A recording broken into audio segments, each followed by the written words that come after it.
한국 고대사 미스테리 18번째 시간입니다. 한자에 담긴 한국 문화에 대해서 강의를 해보겠습니다. 2005년 강릉 단오제가 유네스코 세계 무형문화재로 등재됩니다. 이에 중국은 반한 감정이 극에 달하게 됩니다.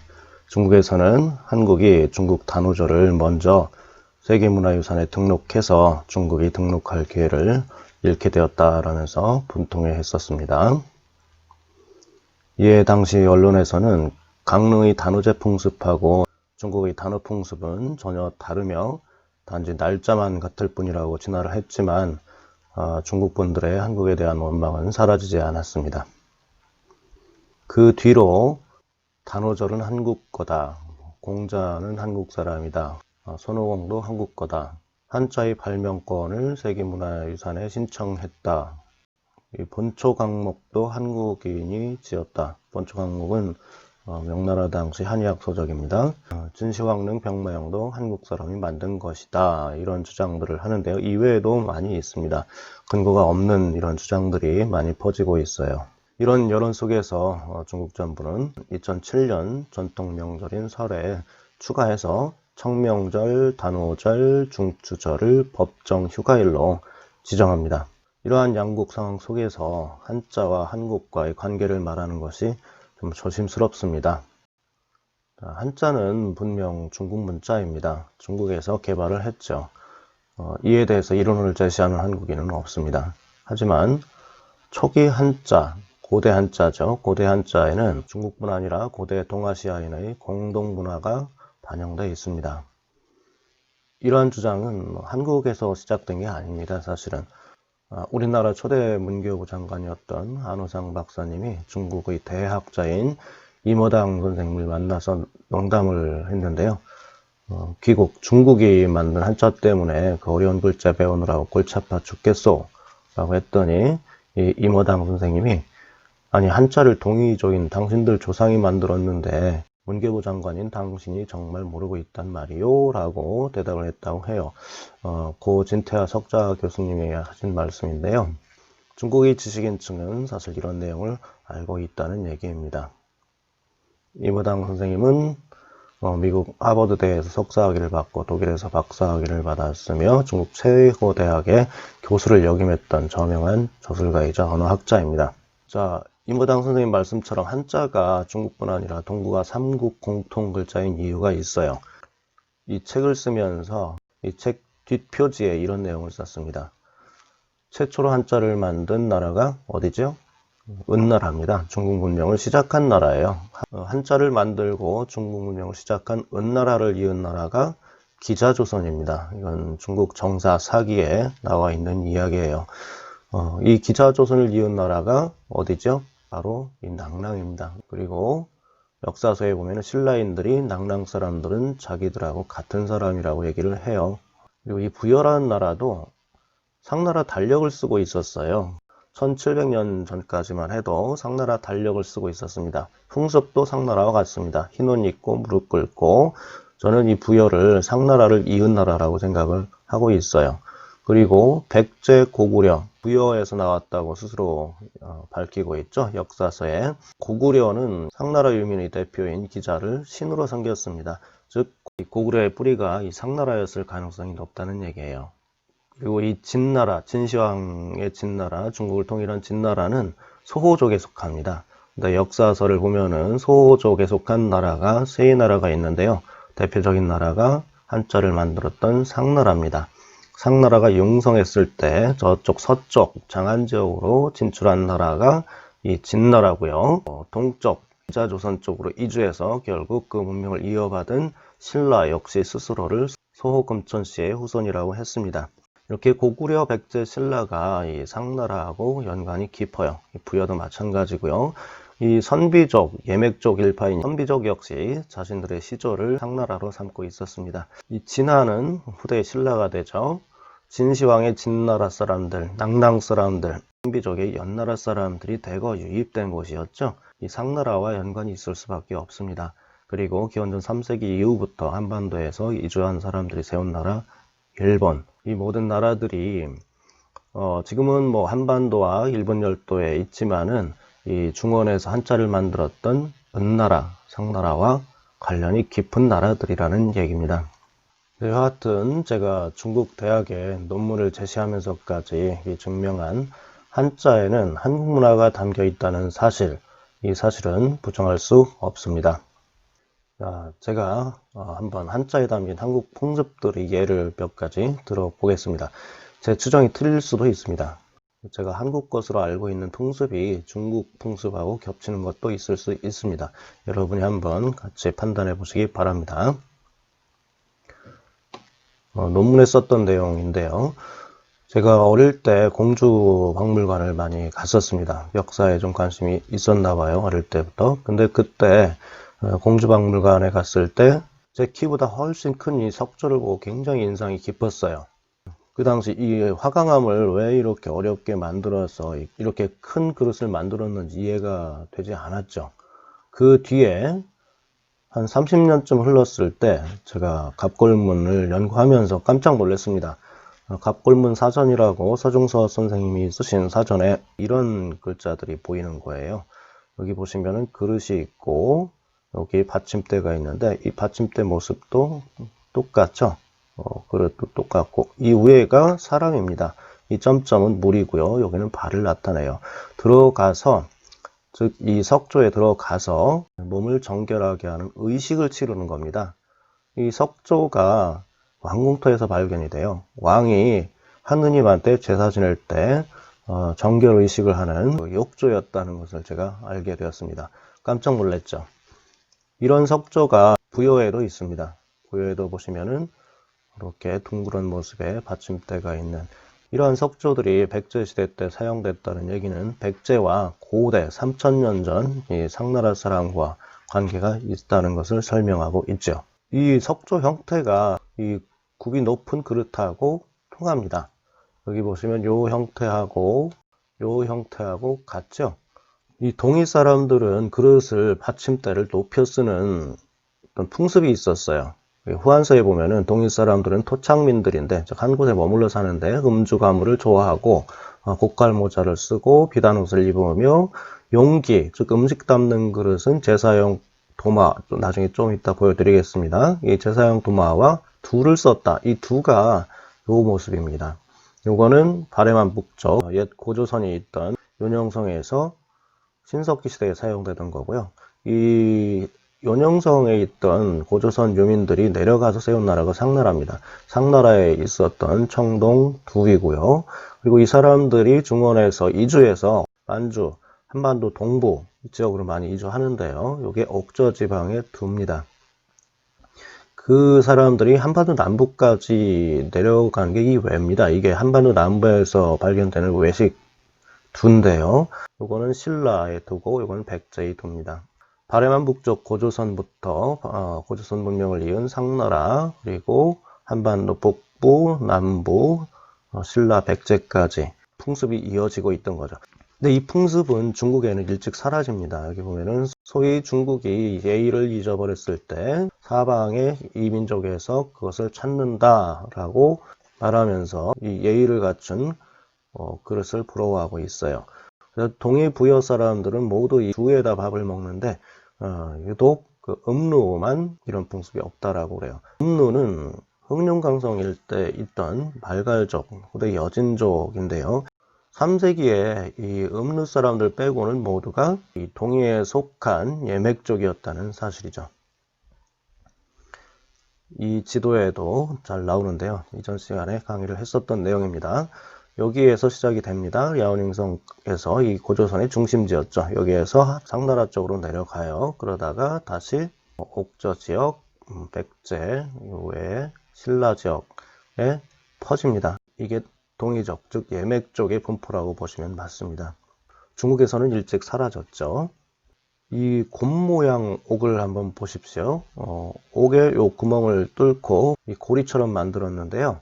요 풍습이 이어진 데가 한국입니다. 이건 홍산문화 시기에 만든 옥골인데요. 곰 형태라고 합니다. 곰 형태 옥골인데 이게 백제 시대 때, 신라 시대 때 굉장히 많이 퍼져요.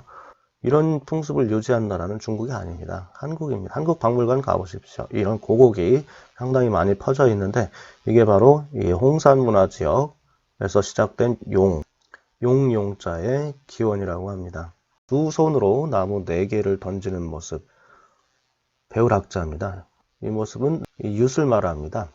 이건 우주를 나타내는 윷판이고요. 옛날에는 윷놀이를 놀이로 하지 않았습니다. 윷놀이가 아니라 윷을 가지고 연초에 한 해에 점을 쳤었습니다. 그래서 윷점책이 있기도 했고요. 윷점책이 복잡했습니다. 이걸 배워야 하는 일종의 학문이었죠. 그게 가르칠 교자에도 그대로 드러나요. 윷 4개를 회초리던 아버지가 아들에게 가르치고 있는 모습이에요. 이 풍습은 중국에 없죠. 한국에 고스란히 남아있죠. 3000년 전 풍습이 그대로 한국에 이어지고 있는 겁니다. 제가 신문에서 이 사진을 보고 깜짝 놀랐습니다. 왜냐하면은 이 글자가 고대 3000년 이전 중국에서 만들어진 요 복자하고 같은 형태였기 때문이에요. 요 복자는 가운데에 큰 방이 있고 양쪽에 통로가 있는 땅을 파고 지은 집이 이 복자예요. 요 밑에 발이 있는데 발바닥이 거꾸로 된 모양이에요. 즉 안으로 들어가다라는 의미입니다. 자주 이렇게 들어가고 나오고 했었던 집이 이 복인데 한반도 중부지방에서 많이 발굴이 되고 있어요. 요거는 뭐 복층, 여러 층으로 땅을 파서 만든 지하구조인데 고대 갑골문에 보시면은 이런 모습이 나옵니다. 사람들이 여기를 자주 왕래하는 모습. 이게 한반도에서 발굴이 된다는 사실은 이 상나라의 주거문화도 한반도에 이어졌다는 것을 의미하고 있겠죠. 은나라 사람들은 흰색을 숭배했습니다. 그래서 흰색 뼈에다가 이렇게 점을 많이 쳤는데요. 이게 소의 어깨뼈입니다. 어깨뼈에다 이렇게 점을 찍어서 금이 가는 모습을 보고 점을 쳤는데요. 이 풍습이 상나라에만 있었을까요? 아닙니다. 한반도 북부와 남부에서 많이 발굴이 되고 있어요. 이영구 교수님이 쓰신 책에 이 표가 있는데요. 바레만 북부, 고조선이죠. 고조선 지역에서 기원전 3000년 전부터 이런 풍습이 시작된다고 합니다. 그러다가 이 문명이 은상 지역, 즉 중원으로 내려가요. 거기에서 여기 보면은 거북이 배딱지에도 흰색이죠. 거북이 배딱지도 흰색입니다. 여기에다가 점을 치기도 하고 이런 어깨뼈에다가 점을 치는 모습이 은상 문명 시기에 많이 발굴이 돼요. 그러다가 한국으로 넘어갑니다. 기원전 500년 이후에 한국의 한반도 북부와 남부, 결국에는 기원 이후에 일본으로까지 퍼지게 됩니다. 무릎 꿇고 앉는 풍습이죠. 이런 풍습은 중원에서 일찍 사라집니다. 원래 화하적 풍습이 아니에요. 동이적 풍습입니다. 이게 무릎 꿇고 앉는 풍습이 어디로 이어지냐면은 부여로 이어져요. 3세기경에 부여를 방문했던 사신 이런 얘기를 해요. 번역하는 사람들이 말을 전할 때는 무릎을 이렇게 꿇고 앉아서 손을 땅에 짚고는 조용히 말을 한다. 이 모습입니다. 부여 사람. 제가 그랬죠. 이 상나라가 부여로 이어졌다고.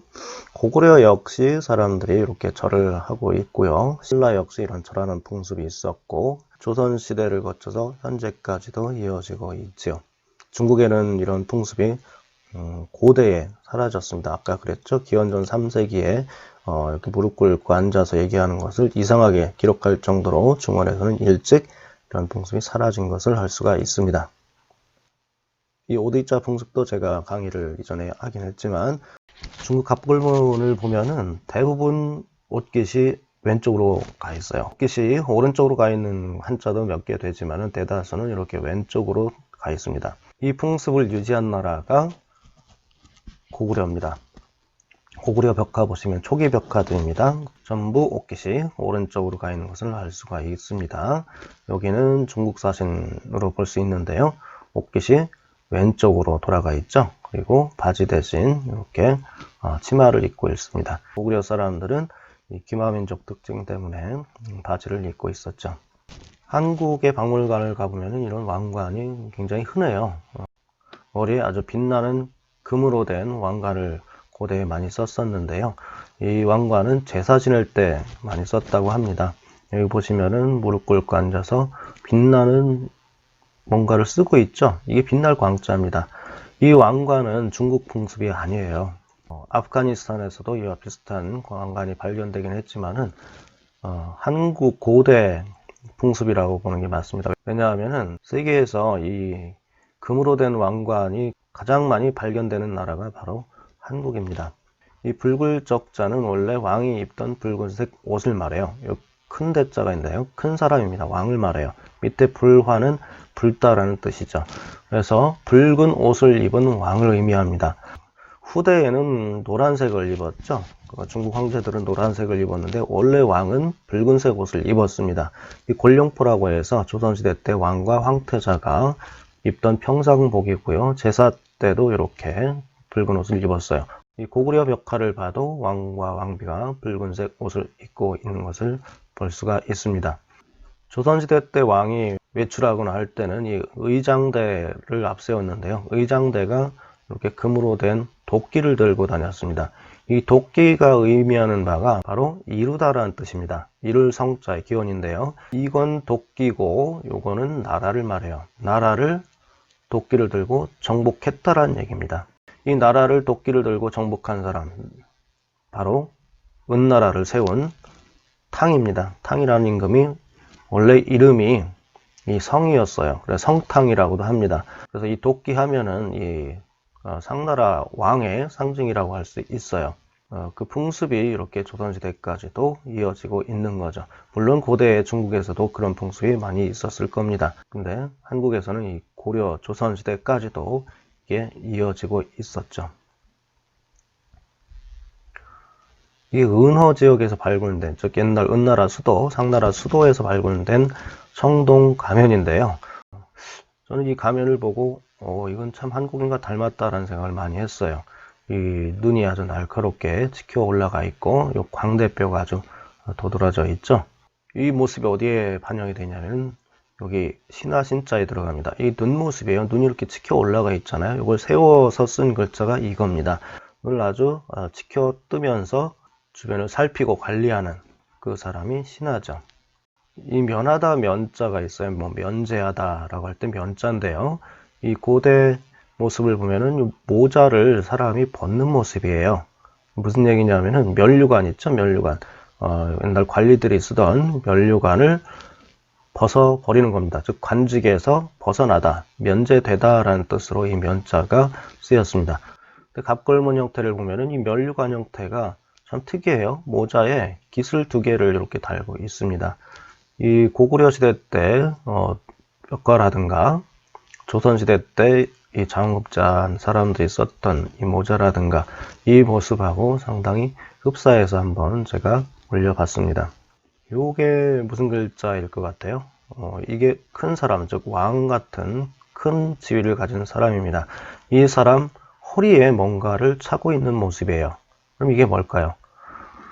홍산 문화라고 여러분 잘 아실 거예요. 뭐 중국, 한국, 일본을 통틀어서 최고 문명이죠. 동아시아 최고 문명, 세계 최고 문명으로까지 지금 증명된 상태인데요.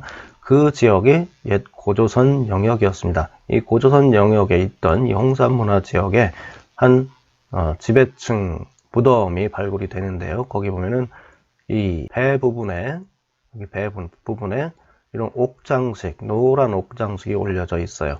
이게 황자입니다. 이게 널쩍하다고 해서 나중에는 여기다가 어모변을 써서 광자, 넓을 광자로도 변해요. 이런 풍습이 원래 중원이 시작이 아니라는 거죠. 홍산 문화가 중원 문명보다는 앞서잖아요. 그러니까 고조선 지역에서 내려간 것을 알 수가 있어요. 제가 박물관에서 참 특이하게 본 게 이 사진이에요. 이걸 왜 만들었을까? 왜 이렇게 높은 대를 쌓아서 실용성하고는 동떨어진 이런 그릇을 만들었을까?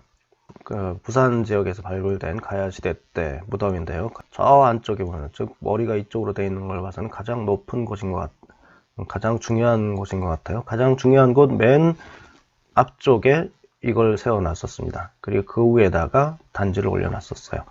이 모습이 3000년 전에 이렇게 표현이 되고 있습니다. 이걸 간소화해서 이렇게 쓰고 나중에는 양쪽에 두 개 점을 합해서 보일시자, 제단이라는 얘기입니다.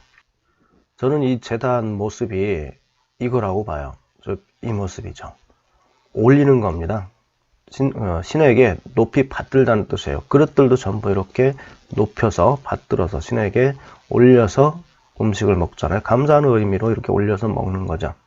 이 위에다가는 곡식을 그대로 올려놓기도 하고 여기처럼 신주단지처럼 단지를 올려놓기도 했어요. 신, 하느님을 숭배한 고대 한국인의 풍습을 반영한 글자가 이 글자라고 저는 생각을 하고 있습니다. 자, 이 글자 한번 보시죠. 여기 보면은 아까 그랬죠. 여기에 신주라고, 신주를 앞에 두고 요거는 두죠. 그릇입니다. 제사용 잔입니다. 술잔이에요. 청동으로 만든 것도 많고요.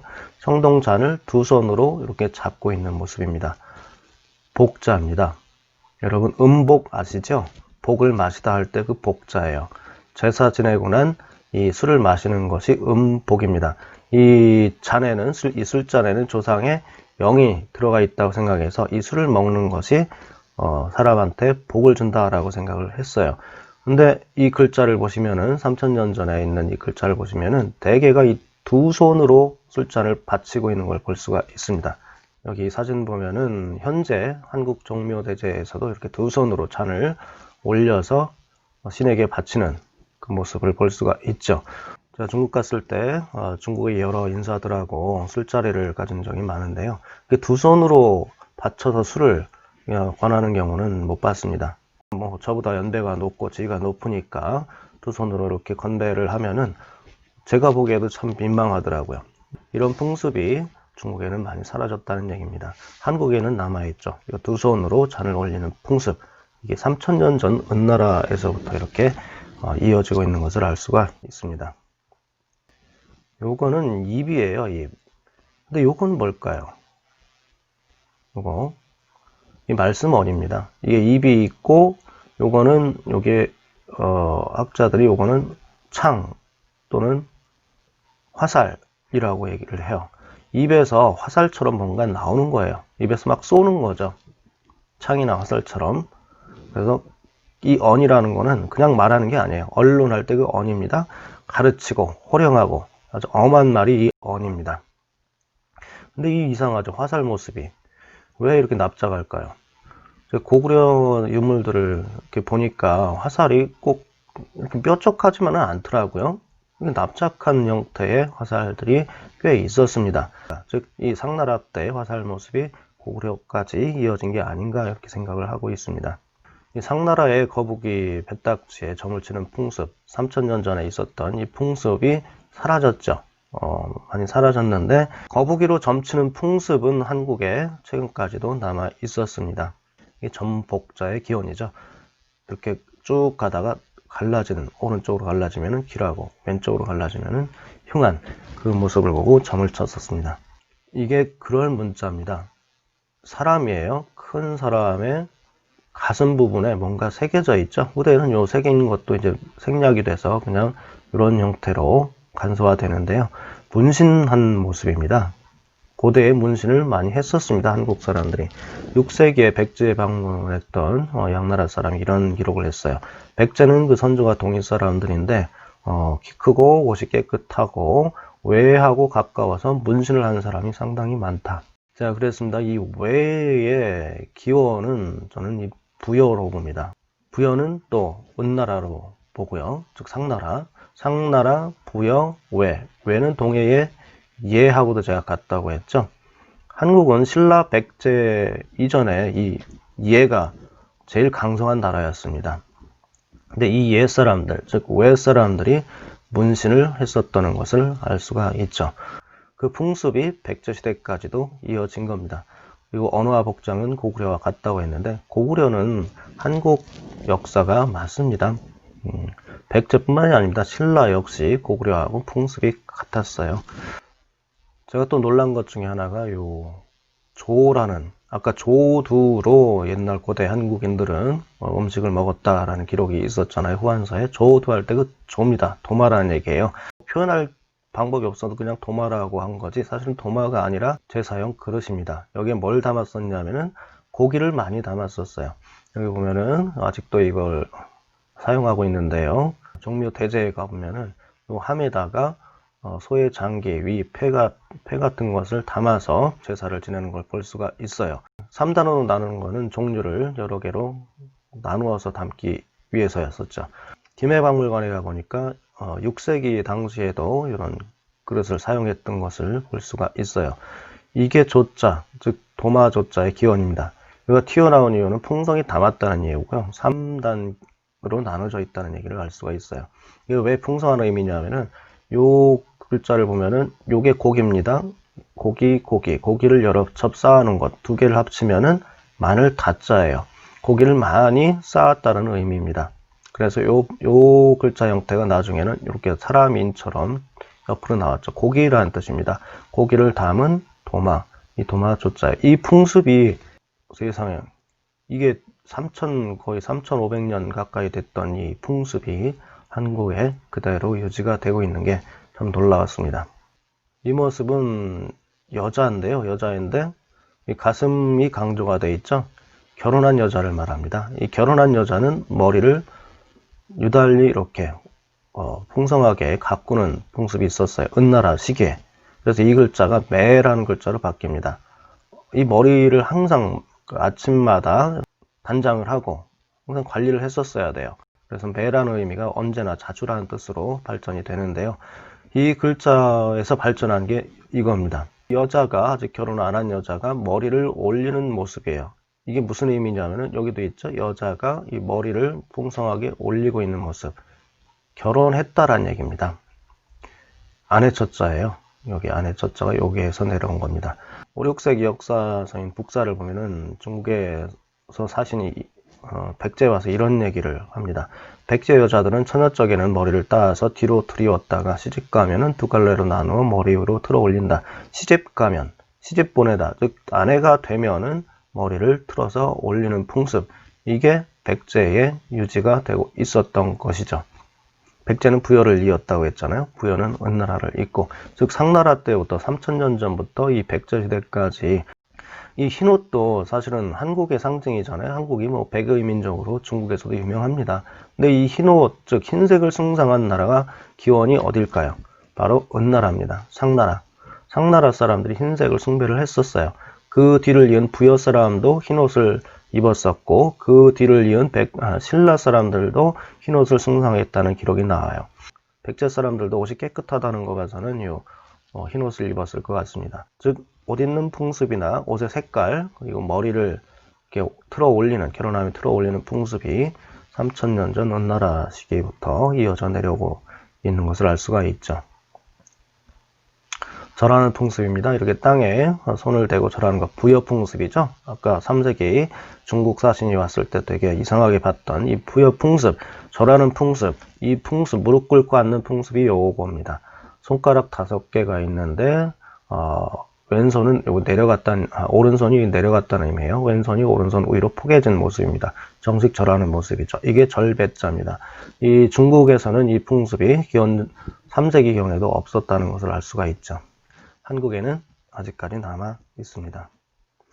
물론 중국은 지배층에 나타났다가 사라지기도 합니다. 초나라를 이은 한나라라든가 선비족을 이은 수나라, 당나라, 여진족을 이은 금나라, 청나라, 이 나라들 지배층들은 이런 풍습이 있었을 겁니다.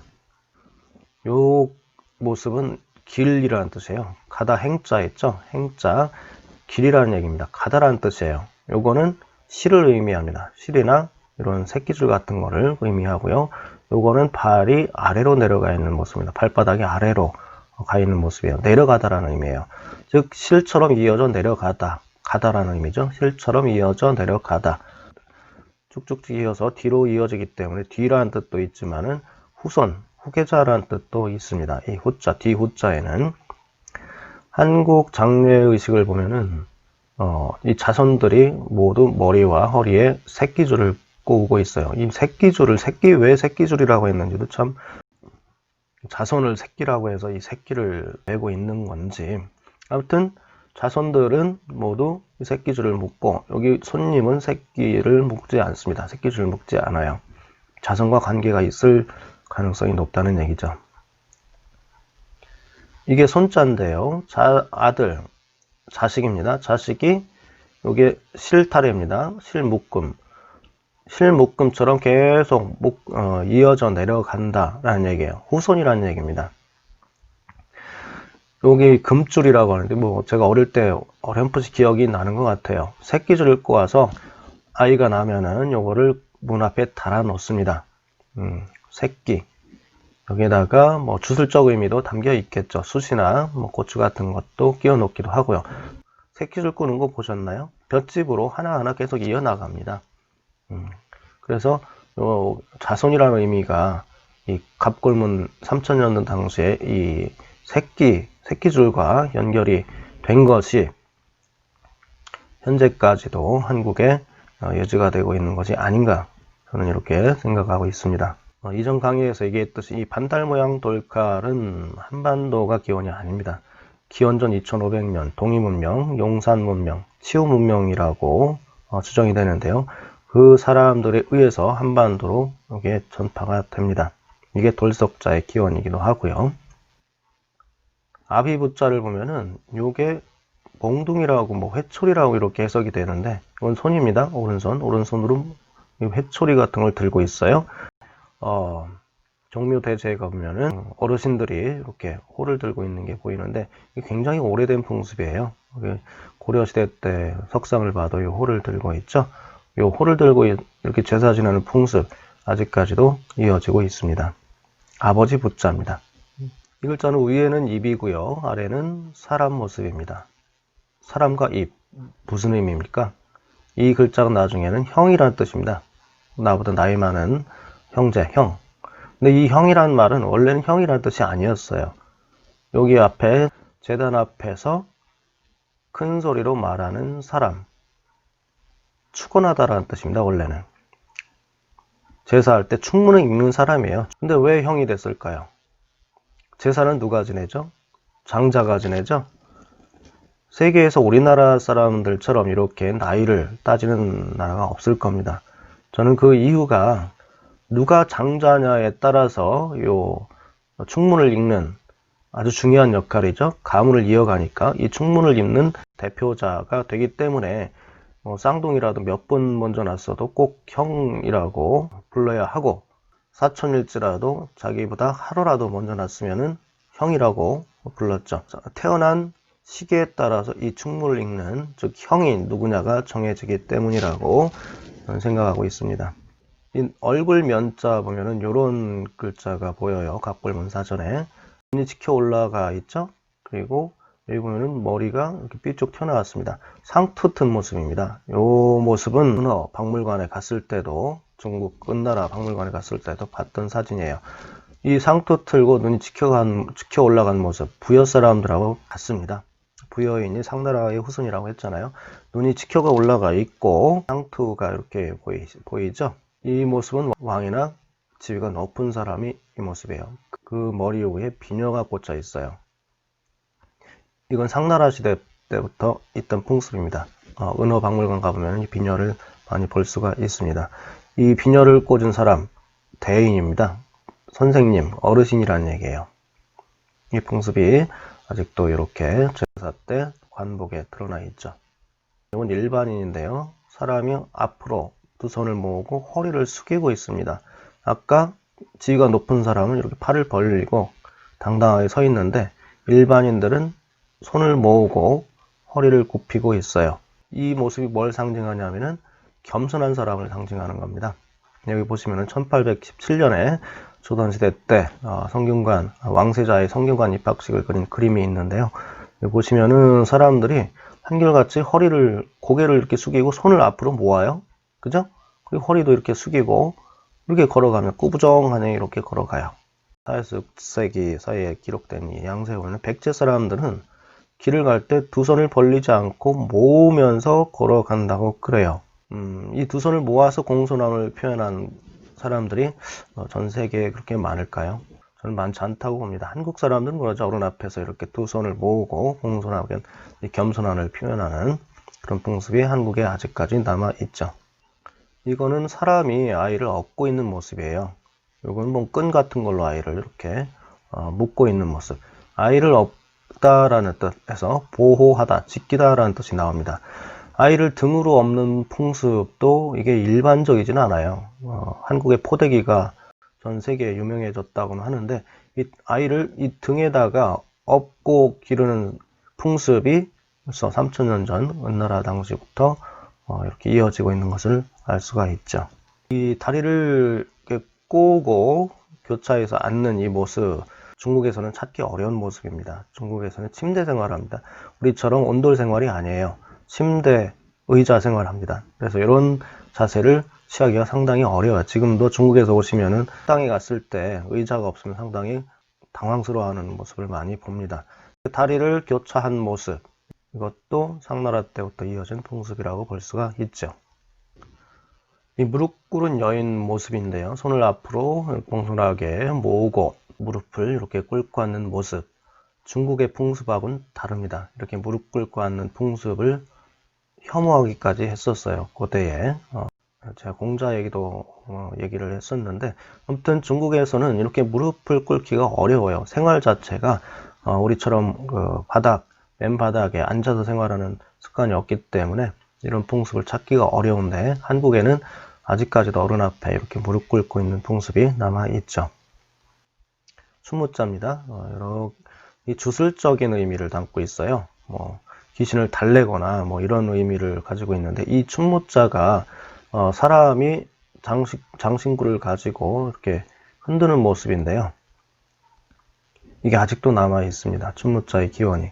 정묘대제 가보시면은 신하들이 나무 같은 도구를 2개 들고, 여기 나무입니다. 이 나무 표시입니다. 나무 같은 거를 2개 들고, 여기 발바닥이 밑으로 내려가 있고, 밑으로 내려가 있어 어지러이 발을 움직이는 모습입니다. 이 모습이에요. 이걸 일무라고 하는데, 이 춘무자의 풍습이 한국에서 현재까지 이어지는 것을 볼 수가 있죠. 쟁기가 3개 있는 모습이에요. 열십자는 많다라는 얘기예요. 즉, 쟁기가 여럿이 같이 모여서 이루어진 글자인데, 우리나라의 이 글자와 같은 풍습이 있죠. 예전 저 어릴 때도 많이 봤는데요. 한 사람이 이걸 삽처럼 생긴, 이 가래라고 합니다. 삽처럼 생긴 거를 땅에 꽂아요. 그럼 양쪽에서 2 사람이 이걸 당깁니다. 3 사람이 같이 힘을 합해서 가래질을 하는 모습이에요. 이 모습이 중국에서는 찾기 어려워요. 한국에서는 근래까지도 있었던 풍습입니다. 이것도 참 재밌습니다. 요거 몽둥이 같은 나무 같은 것, 아까 지아비 부자라고 했는데, 홀도 될 수 있지만은 방망이도 될 수 있습니다. 방망이 같은 거를 들고 요 밑에 뭔가 쌓아놓은 거를 두드리는 모습이에요. 이 표시는 감다라는 얘기입니다. 둘둘 감다. 둘둘 감은 거를 갖다가 두드리고 있어요. 이게 배포자입니다. 넓게 펴다라는 의미도 있고요. 포목 할 때 그 천이라는 얘기죠. 이 다듬이질 풍습, 지금은 거의 사라졌지만 저 어릴 때만 해도 이 다듬이 소리가 집집마다 많이 들렸습니다. 그래서 포목을 이렇게 얹어 놓고 홍두깨로 천을 폈었죠. 이 풍습이 벌써 이 3000년 전부터 이어진 풍습이라는 걸 알 수 있습니다.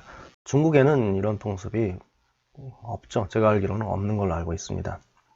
이게 일하는 도구인데요. 도구가 나중에는 공업할 때 장인 공자로 바뀝니다. 우리나라에서는 톱을 연결해서 쓰기도 했었고요. 제가 그랬죠. 요 굽이 높은 그릇, 중국에서는 일찍 사라진 이 굽이 높은 그릇에 물을 넘치게 붓는 게 더할 익자입니다. 요게 요 그릇의 모습이고요. 요게 물이라는 뜻입니다. 요 글자 모습도 한반도에서 이어졌었다라는 것을 알 수가 있고요. 옥을 실에 꿰서 한반도 사람들은 많이 차고 다녔어요. 중국에서 고대 한반도에 왔더니 마한 사람들이나 이 사만 사람들은 금보다도 옥을 중요시하게 여겼다고 그래요. 왜 그러냐면 이 옥 자체가 신이었습니다. 땅의 신, 땅에서 나는 땅의 정령으로 여겼어요. 그래서 이 옥을 많이 차고 다녔는데 이 모습이 이겁니다. 실로 옥을 꿰고 있는 모습. 그게 옥자의 기원이 돼요. 이 옥 목걸이를 제가 이제 중국 박물관을 가보면은 중국 북방, 요녕성, 특히 한반도는 상당히 많습니다. 이런 옥 목걸이가. 왜? 그만큼 이 옥을 신성시했기 때문이죠. 그래서 옥이 갖춰진 집이라는 뜻이 있는데, 요게 집입니다. 집에 옥이 들어와 있으면은 온전하다라는 뜻이 돼서, 이러한 뜻이 생겼다는 얘기는 고대 이 옥을 상당히 숭배했었다라는 걸 알 수 있어요. 중원에서. 그러다가 그 풍습이 한반도로 이어진 것을 알 수 있죠. 이 산까지라고 하는데요. 점치거나 계산을 하는 데 썼다고 합니다. 1, 2, 3이 이 산까지예요. 하나, 둘, 셋, 두 개, 세 개. 이러한 풍습이 근래까지도 있었다라는 게 참 신기합니다. 아까 그랬습니다. 이게 아까 도마조자 설명할 때 고기를 첩첩이 쌓아놔요. 산적이라고 하는데 산적을 많이 쌓아놓습니다. 이게 마늘 다자의 기원이에요. 종묘대제 가보면 이런 모습들을 볼 수가 있어요. 제가 최춘태 박사님 글을 읽고 조만간 찾아뵈려고 하는데요. 이 최춘태 박사님이 이런 말씀을 하십니다. 상고음 단계에 들어가면 당시 중원, 은나라입니다. 은나라 언어가 한국어의 전신이라는 사실이 연구자로 하여금 흥분케 한다. 더욱이 상고음 이전의 초음 단계에서는 필자를 경악케 할 정도이다. 예를 들어서 풍자, 바람풍자입니다. 바람풍자의 상고음은 사전에서 플럼으로 이렇게 항의되는데 이에 앞선 초음은 펄럼으로 재구성된다. 이는 우리말이 15세기 보럼과 일치한다라고 기록하고 계세요.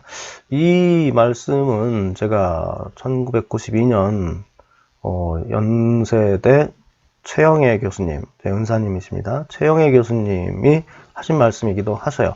고대로 갈수록 이상하게 한반도 발음이 한국 고유어가 중원의 이 한자 발음하고 같은데 참 신기하다라고 얘기하시면서 뭐 호랑이라든가 이 바람 얘기를 하셨던 기억이 납니다.